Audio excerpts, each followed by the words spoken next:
So you've finished up all of your pre-licensing education, you've taken your exams, and you've passed. Or maybe in like my case, you didn't pass the first time, but you're gonna pass the next time. And your license is in your hand.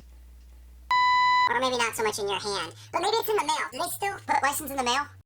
Well, whatever it is, now you're fired up, you're excited, you're ready to get started, and you're gonna have some of the most important questions to answer for yourself before you get started. So I wanna make sure that you are perfectly clear and you completely understand what I'm about to share with you.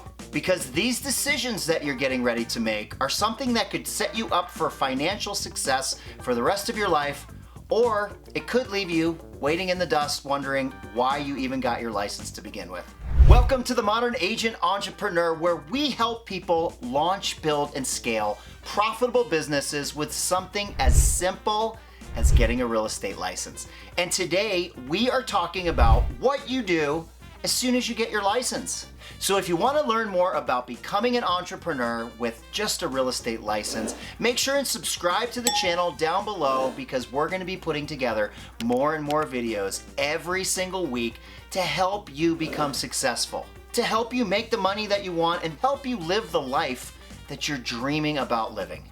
All right, so in this video, I'm going to share with you 5 tips, 5 things that you should do as soon as you get your license so that you can maximize your potential, maximize your ability to get started in this business with a bang, start making some money, and start building for your future. So when I was going through the whole process of getting my license, I went through all of the pre-education. I wasn't able to take it online. This was back in 2004, before all that existed. So I sat in a room down in the basement of a title company week after week after week. And I did finally get all of my education done. Then I failed my exams twice. That didn't stop me. I got them on the 3rd time, and I've had an incredible career in real estate ever since that. So don't let that hold you back if you didn't pass the first time. All right, let's jump right into it. What's the first thing that you need to do as soon as you get your license? This may be the most important, so make sure and pay attention. Why did you get your license? That is the big question. Go back to why you made this decision to go to real estate school, to spend all this time and money getting your license. What was the purpose of that? Why did you get into it? I want you to tap back into the emotions, the reasons why, the logic, everything behind why you got your real estate license. It's probably to gain more time for yourself and your family. It's probably to make more money, and you can do all of these things, but you have to develop a mindset to be able to go back to why you really got your license. Because we get so wrapped up in the day-to-day operations when we have a license of building a business that sometimes we forget about why we really got into it in the first place. Number 2, you have to have a lead generation strategy. What does that mean? Well, you have to have a steady flow of people coming into your world that are thinking about buying, selling, or investing in real estate. Then it's up to you to effectively communicate with these people. You also have to decide whether or not you're going to be doing active lead generation, things like calling for sale by owners and expireds, or door knocking through a neighborhood, possibly even doing open houses. Or if you're going to choose a more modern way of attracting business to you, using social media, Facebook, LinkedIn, Twitter, and especially YouTube.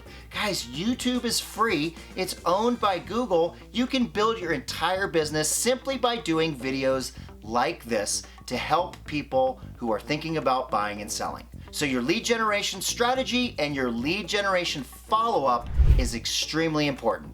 Number 3, you have to set goals. Now we hear about this all the time as far as goal setting, how important it is to set goals, yet so many of us don't ever actually take the time to sit down and write out our goals. So it's important as a new agent you have specific goals related to the number of sales that you want, the amount of money that you'd like to make, the amount of time that you'd like to take off, vacations, time with your family, and time to do the things that you got into this business to give yourself time to do.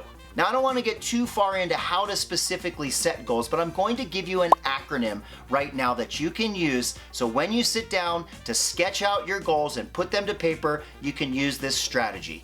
And what this is called is SMART goals. S stands for specific. These things have to be very specific in nature. They have to be measurable, which is the M.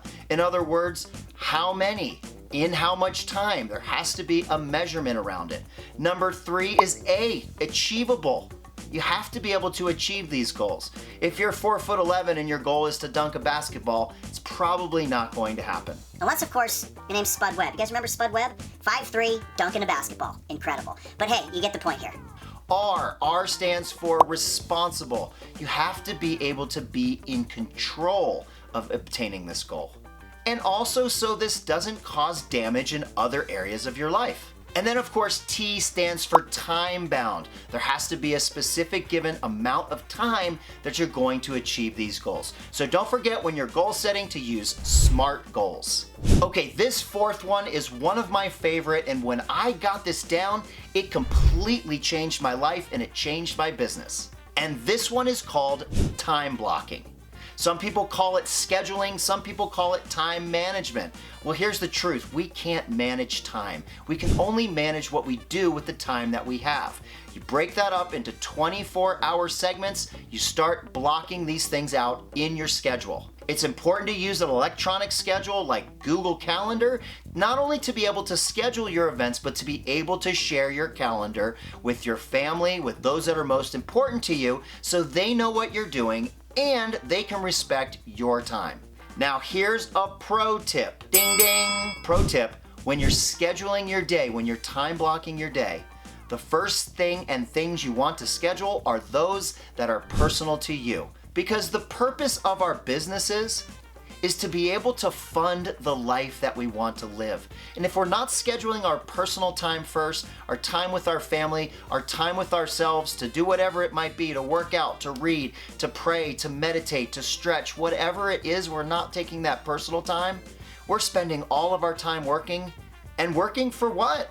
The reason why we got into this business is so that we could have more financial freedom and more time freedom. So don't sacrifice scheduling your business stuff first at the expense of your personal time. Schedule your personal time first. And this last one is an extremely important decision that will set the foundation and the groundwork for how you build your business moving forward. And this 5th one is choosing a brokerage. Now, as a new agent, it's really important to understand that you don't go and get a job. You can actually hang your license pretty much at any brokerage that you'd like. You see, the brokerages make money off of you being there, either paying an office bill and or a split of your commissions. You have a few different choices when it comes to choosing a brokerage. Mostly what you're looking at is the independent brokerage on one side and then the franchise brokerages on the other. So for me, I have my license with eXp Realty, which is an independent brokerage company with over 83,000 agents. On the other side, you have the companies like RE/MAX, Keller Williams, Century 21, Coldwell Banker. These are all franchises. The main difference between the independent brokerages and the franchises is that at the independent brokerages, you're not paying a franchise fee. And with companies like eXp Realty, you have the opportunity to share in the revenue as well as be an owner in the company. So as you're looking for brokerages to hang your license at, to build your business, make sure you're asking 2 questions. One of them is, how do you share the revenue that comes into the brokerage? And do you share the revenue? The second question is, do we as real estate agents get ownership in the company? And if the answer to those questions is no, you need to keep looking. So if you have questions about joining a brokerage, go ahead and comment down below. I will make sure and answer all of your questions so that you make a great decision for you, your family, and your business moving forward. Okay, there are 5 things that every new agent needs to do after you get your license. There are, of course, many more, and we get into those in other videos. So, thank you for watching. I hope you found value in this. Make sure and subscribe to the channel down below because we're going to be putting out more videos to help you guys launch, build, and scale profitable businesses with something as simple as a real estate license. And until next time, see ya.